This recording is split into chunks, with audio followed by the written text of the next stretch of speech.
Are you ready for part 2 of Ask Me Anything? So am I. Welcome to Vlogmas Day 28. Come on, let's get to it. Casey is here to help me today. He's going to read out the questions and I'm going to answer. We're going to have a little fun. What you got, babe? Patricia McCopen 6852 would like to know, when you have limited time, what part of quilting do you choose? Sorting fabric, designing a quilt, cutting fabric, piecing blocks, etc. I choose what's next. Time is always limited, but I try to, like right now, those little spinner blocks, they're still on my pressing board, but they're over there ready to go. And that's how I like to leave things. I like to leave things in a state where I can just walk in and work on it. Right now I'm hand quilting because I can sit and do it and I feel like I'm moving forward, but I'm not really committed to anything. But it'll be what's next. I like piecing blocks. I don't like piecing backing. I hate it. Sorry, almost said some ugly words.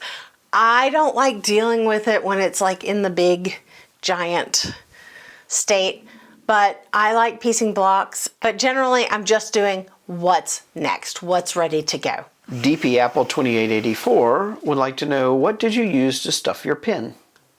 Pin cushion. Oh, that's, will you hand me that? The pin cushion. Now, this was a door prize maybe? It was, I didn't make it. It's so cute, right? And it is stuffed with, it's lined with batting, and I think there's interfacing in the top. And there's a needle free right there, sorry. But it's stuffed with, you can hear it, the crushed walnut shells. If you are allergic to nuts, don't use crushed walnut shells. Try buckwheat instead if you want like the heft, the weight. One of the reasons I like this is because it does have a little bit of weight, so it sits on my machine and it doesn't get generally like vibrated off of the machine. A little tip, if you are making pin cushions filled with this, it's called critter litter. They sell it for iguanas and lizards and stuff. But if you are making pin cushions with that, once you fill it, tuck a little piece of batting in where you close your seam, and that will keep it from leaking out. Lori Hume 3395 would like a house tour along with a studio tour, please. No, I'd have to clean. Oh, the studio tour is coming. The studio tour is coming after the Karen Brown Declutter Challenge, end of January. Jean Draja 6992 had a second question. What is your favorite lightweight iron-on, fusible, or interfacing? I like the woven, the SF101, but I'll use whatever I have. If it's a non-woven, I'll use that. I prefer the woven because it has a better hand, a little bit better drape. It behaves better with your fabric. Laura Stratton 8614 would like to know, how many and what kind of machines do you have and how many do you use? How many and what kind of machines do I have? I have a serger that I haven't used in a long time. It needs to be serviced. I have the Pfaff quilter, you know, the one that gave me problems. Quilters 4.0. I have the Janome HD9, which is over here now. It used to be behind me, over here now, which I love. I used to have a Janome Gem Gold that did not survive the move. So I replaced it with an Elna, I don't know, something small. And I use it when I go to retreat days sometimes, but we aren't friends yet, so I'm still working on that. And then I have the featherweight and the long arm. And I use everything pretty regularly except the Elna. That one is just, because it's lightweight, that one is just for taking out of the house. I used to have a bunch of vintage machines, but I didn't move them to Texas with me. I may have influenced that decision. You definitely influenced that decision. Tamara Hingler, oh, challenging. 4491, asks, are you familiar with Melissa at 70 Acres Quilting Studio? I was an occasional watcher, but noticed all videos stopped abruptly a number of months ago.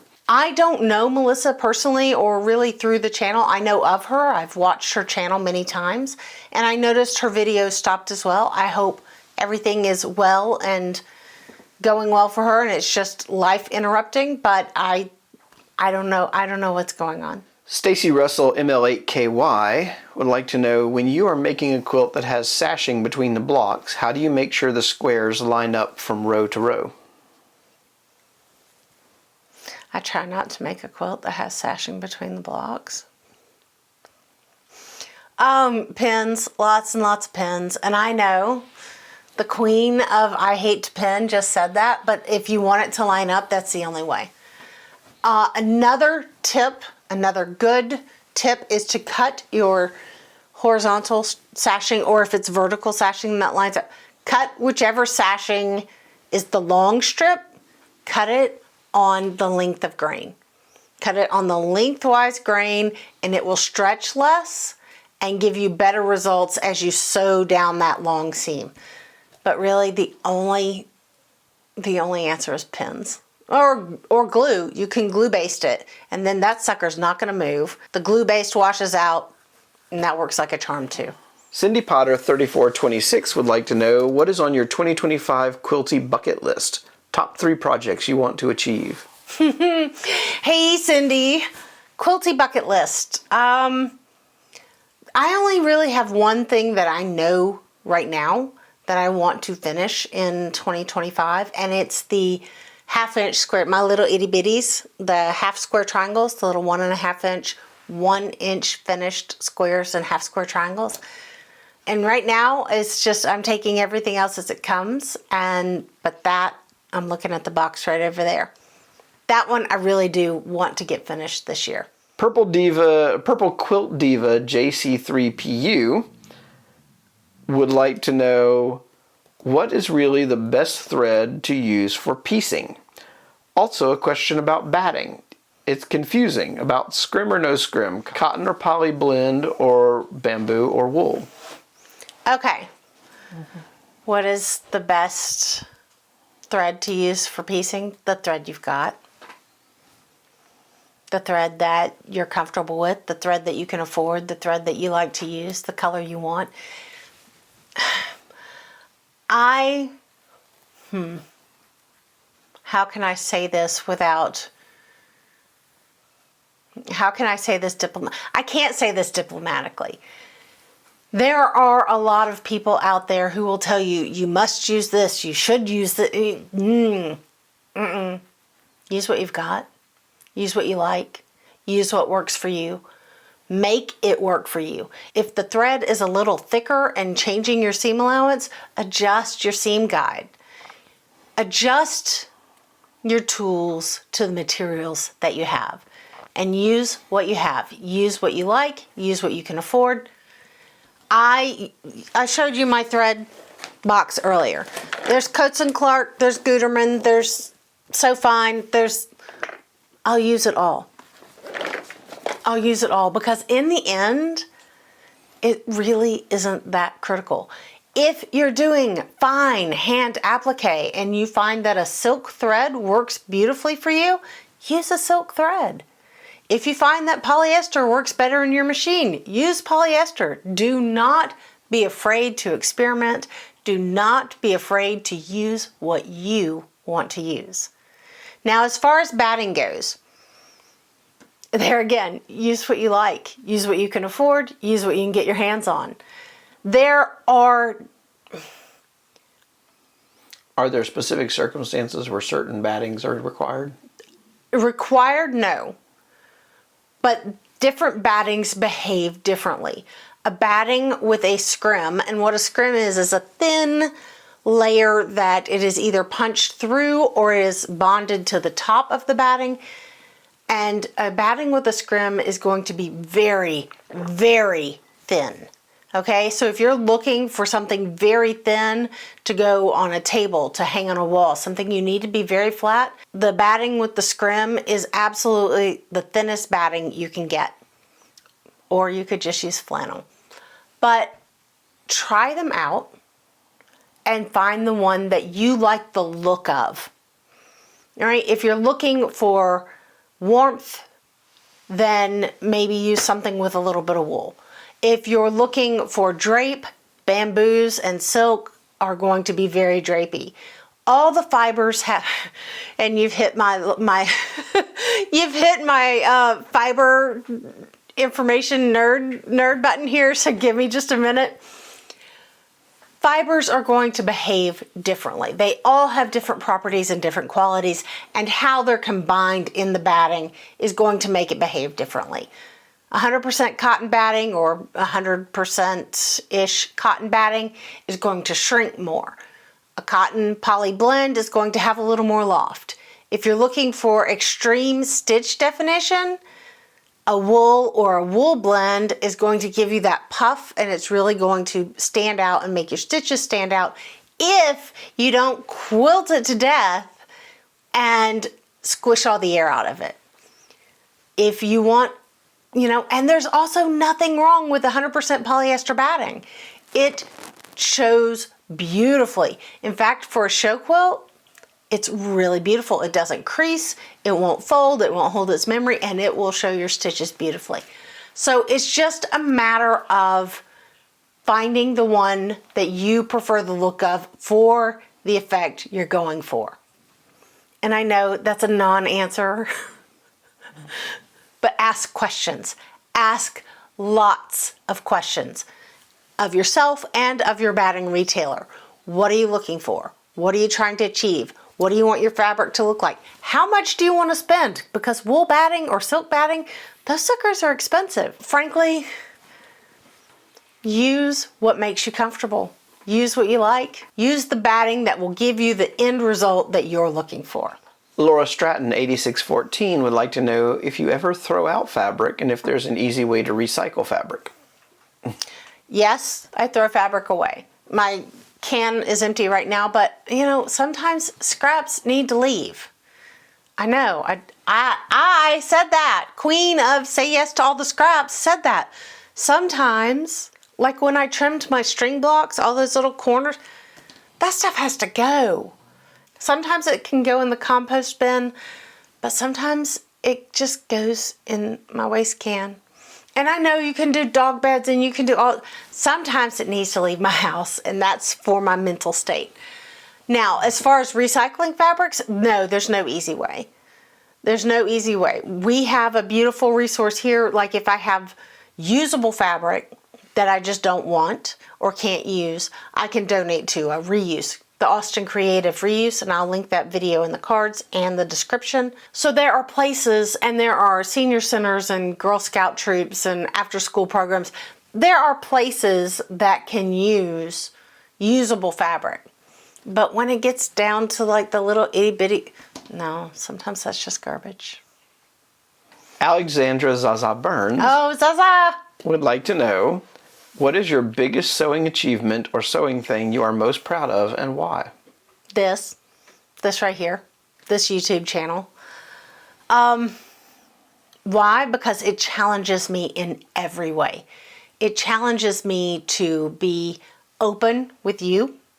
It challenges me to let go, especially Vlogmas, to let go of perfection and needing things to be just so. It challenges me to be accountable and to keep working on projects when I don't feel like it, or when I have, when I get stuck. It inspires me. Your words of encouragement, the things that you guys are working on, the stories that you share, it motivates me and it makes me want to be in this world. Barbara Andrews 402 would like to know, what size dies do you find most useful on your Accuquilt? Or did you just buy as you went along according to what you needed for a pattern? Good question. Accuquilt. Now, I bought a cube set and several strip dies and some basics right at the beginning all at once when I got the system.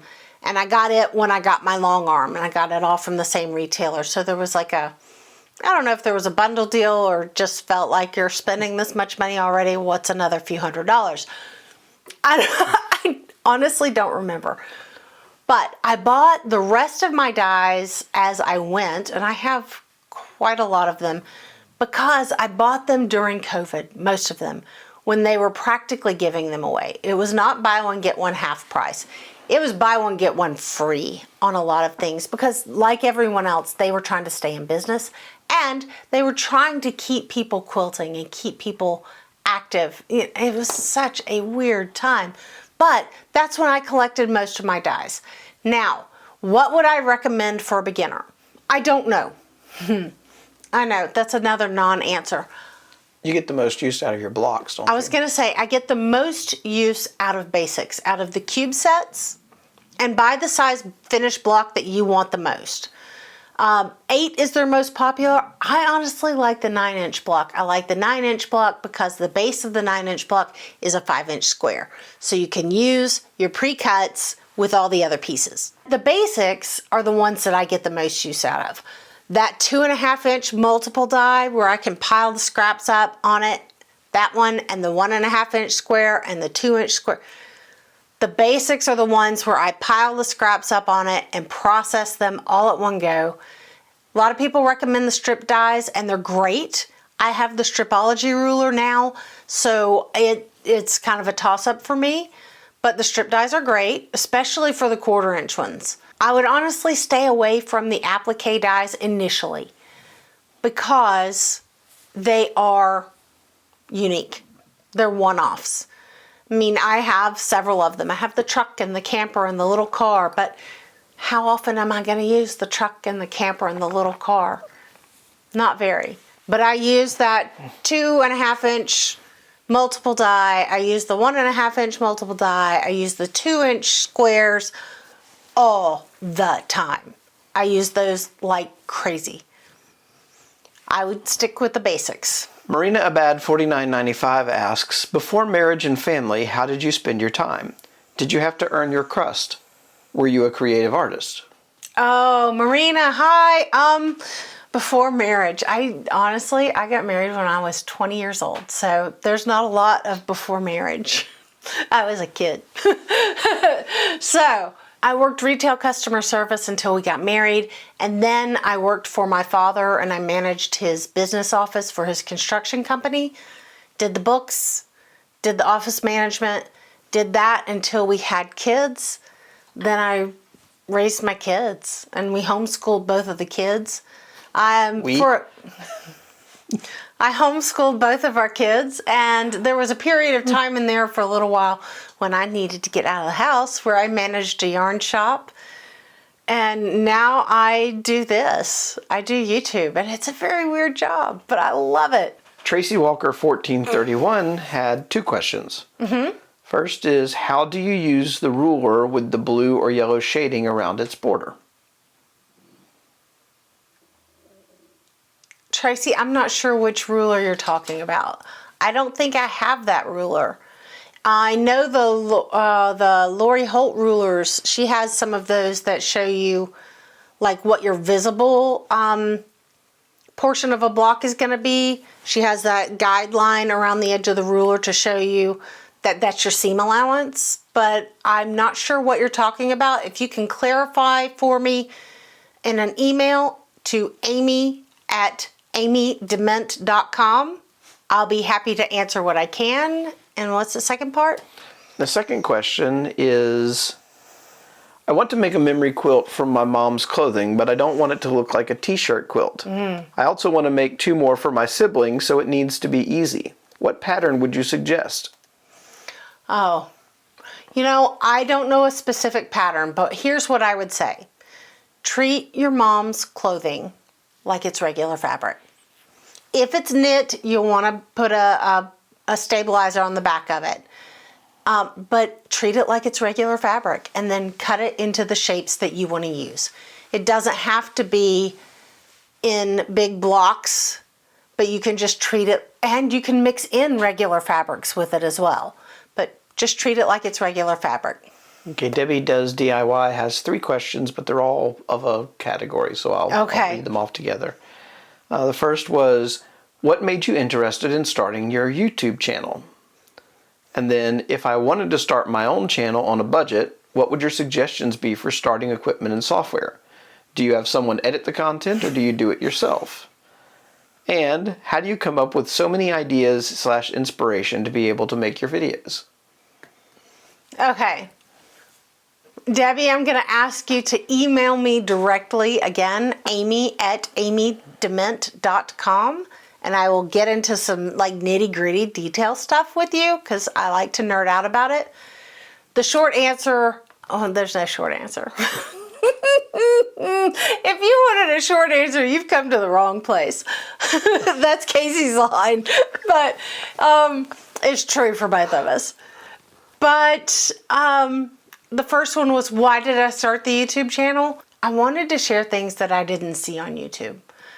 I wanted to talk about community. I wanted to talk about story. I wanted to talk about using what you have instead of the buy this, make that, buy this, make that. I wanted to talk to you guys. And what was the next one? If you wanted to start a channel on a budget, what would you recommend? If you want to start a channel on a budget, I recommend your phone. A good phone. Buy the best phone you've got or use the phone you've got. And the most important thing, people will forgive lighting. You can sit in front of a window. The most important thing is sound. You need good quality sound. Do I have my Hollyland kit? Right now what we're using, so we can both be mic'd, is this Hollyland microphone. It was what, a couple $100? And it's a dual channel mic, 2 mics and the little clip that'll go to your phone, or it will go to a camera eventually, so it is continually adaptable. Good quality sound is more important than good lighting. It's more important than a high resolution video. If people can't understand you or it sounds garbledy, they're gonna click off your channel. Good quality sound and a phone with a, what is that? Tripod phone holder stand. That's a really good place to start, and you can build as you go. Email me, I'll send you a lot of resources. How do I come up with my inspiration and ideas? I talk about things that I want to know. I started there. I talked about things that I wanted to see that I wasn't seeing on YouTube. I look at what other people are talking about and watch a lot of videos, and is that the way I would do it? If not, do I have something interesting to add? Right now is a really bad time to ask me this question because I've been doing this for 27 days straight and my brain is fried and I'm out of ideas. So, ideas are not the issue. There are millions of ideas. Your point of view, how you think about it, what you have to say about it, your ideas about the idea, about the topic, are what's interesting. Barbara W9155 would like to know, how are you doing from your hip replacement? How difficult was it after the surgery? Oh, Barbara, I am amazing. I know, modest too, but that's okay. I do not aspire to be humble, and that's okay. I am doing great after my hip replacement. It changed my world in ways I could not imagine. And when it gets rainy and a little cold outside, I do feel it. You know, I'm like, oh, why does it hurt? Oh, it's like I have my own barometer in my hip. It's amazing. I feel great. I am so excited to get out and do things now, things that I was not able to do before. The recovery was honestly relatively easy. There was surgical pain and there was relearning how to walk and use the muscles that I hadn't used on this left side in a long time. But honestly, a good physical therapist, and 3 times a week I did it, and I did all the exercises at home. I still do the exercises at home, and I feel great. Thank you so much for asking. Aunt Di 2 would like to know, when did you start quilting? I started quilting when I was about 16 years old, I think. Got a sewing machine for birthday, Christmas, I don't remember, some event, and learned to quilt on PBS. And I have talked about it in this video. Nancy asked how long I've been sewing. Yes, Nancy Guerrero 6662 would like to know how long you've been sewing. Since I was 16 years old, so a while. 4 minutes. Longer than you've known me. Yeah, much longer than I've known you. Oh, not much, I guess. 2 years. 2 years longer than I've known you. Oh my gosh. I've known you for a long time, baby.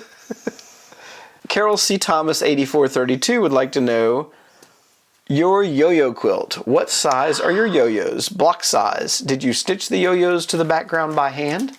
Okay, yo-yo quilt. I pulled out my little guys, and I have to look at it. I'll put a picture in here, a close-up picture. There are 3 yo-yos in each stack, and it's all on one ground. It's all on one polka dot piece. So there aren't any real blocks, but the back yo-yo, the large one, was traced from an 8-inch just piece of tag board. The middle one is this Clover yo-yo maker, which is the 90 millimeter. Yes, 90 millimeter. The small yo-yo on that piece is from this one is the yellow one fits the charm square. That's what I remember, is the 60 millimeter. So, of course, these finish half-sized. And then each of them has a vintage button from my great-grandmother's button box in the center of them. And yes, they are all stitched on by hand. Gigi3242 would like you to describe the first Christmas dinner that you cooked by yourself or with me. Christmas dinner. We used to do major Christmas Eve dinner. That was our big meal with my family. And so, you know, and we did non-traditional stuff. We did fried shrimp and lobster, fried shrimp and steak. And we did that for a lot of years. And then when my mom wasn't able to stand in the kitchen and do that because it's labor intensive to do fried shrimp for that many people, I took over doing that. And I mean, I guess we did that for a lot of years, Casey, right?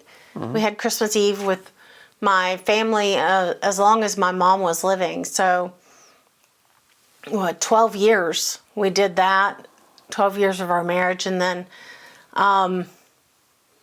honestly, now it's sort of grab and go Christmas around here. Thanksgiving's really my jam. The Christmas meal is sort of secondary, but Thanksgiving's really my jam. And I've done Thanksgiving for our family and our extended family for ever. I don't know. Do you have any commentary, love? Only that you make very delicious things. You're sweet. When he can get me to cook. Yesterday we had dino chicken nuggets because it's that kind of week. I'm not sweet. I'm picky and critical, but you make tasty things. Marielle 9601 would like to know, how do you keep up with all of this? Very tenuously. How do I keep up with it? There's a list running in my head all the time, which is probably not especially healthy. I am a planner girl. I love a paper planner. It drives my husband crazy because everything's on the computer for him. But I love a paper planner. I need to write it down so that it exits my brain. And I have a couple of whiteboards over here that you guys can't see where I keep track of. Like right now on one of them, there's a list of everything that's in the long arm queue.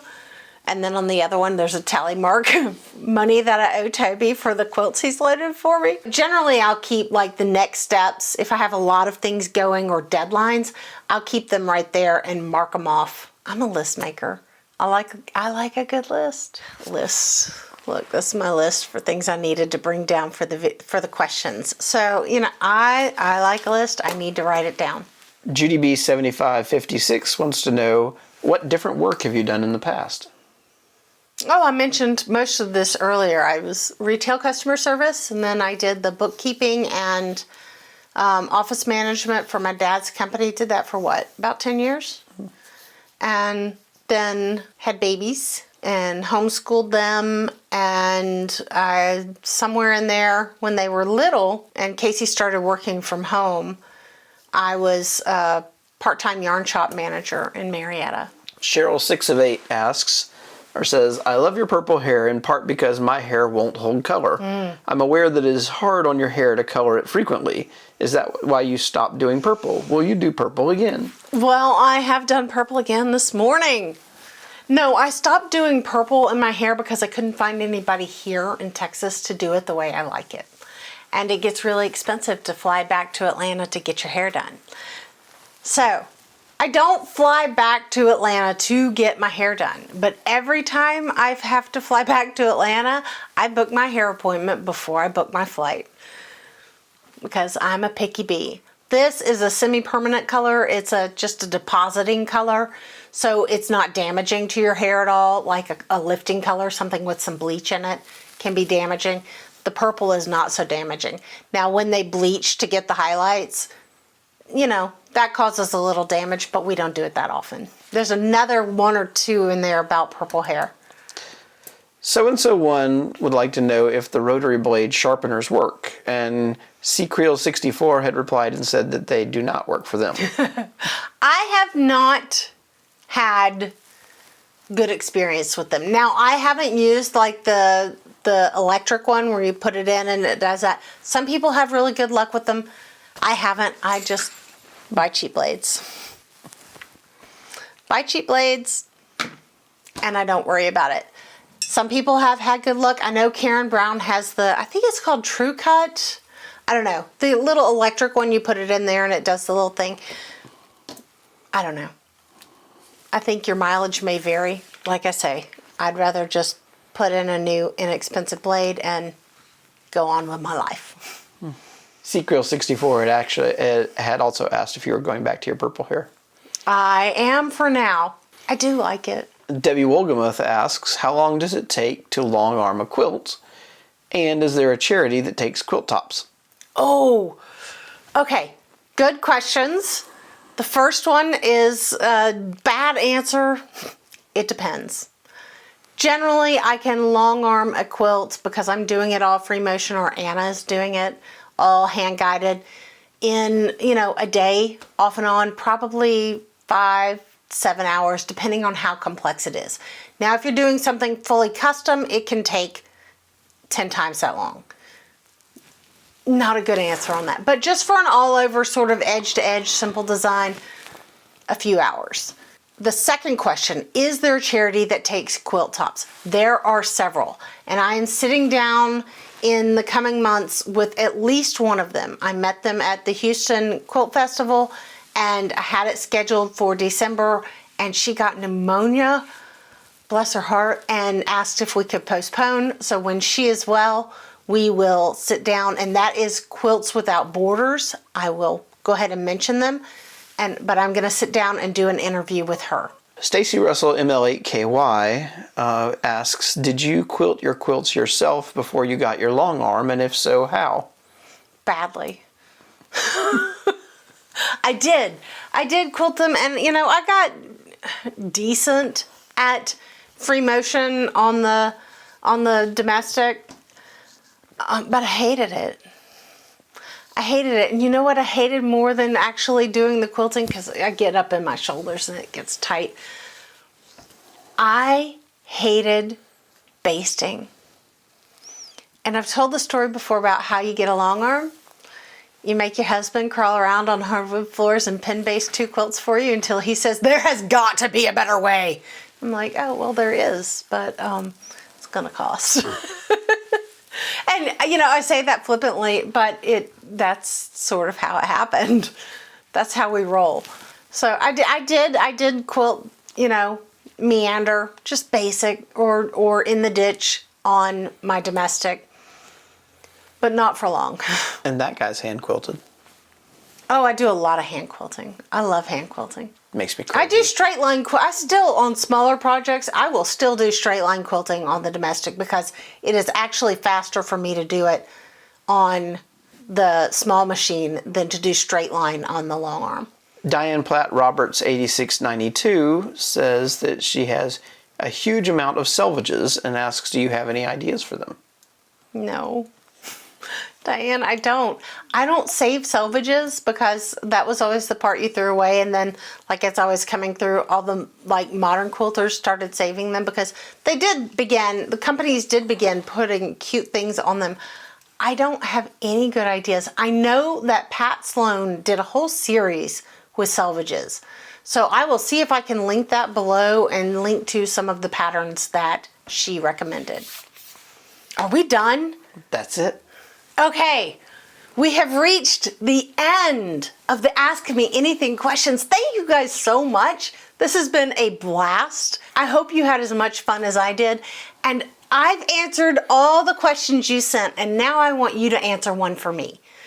What do you want to see from me and from this channel in 2025? Do you want tutorials, more vlogging, more interviews? What is it that you want to see? Because I want to give you what you want to see. So answer that for me, click that thumbs up, and subscribe if you haven't already so you can be part of our 10,000 subscriber giveaway that's coming up. And I hope you never forget that you make the world more beautiful just by being in it. I'm Amy, and I'll see you next time.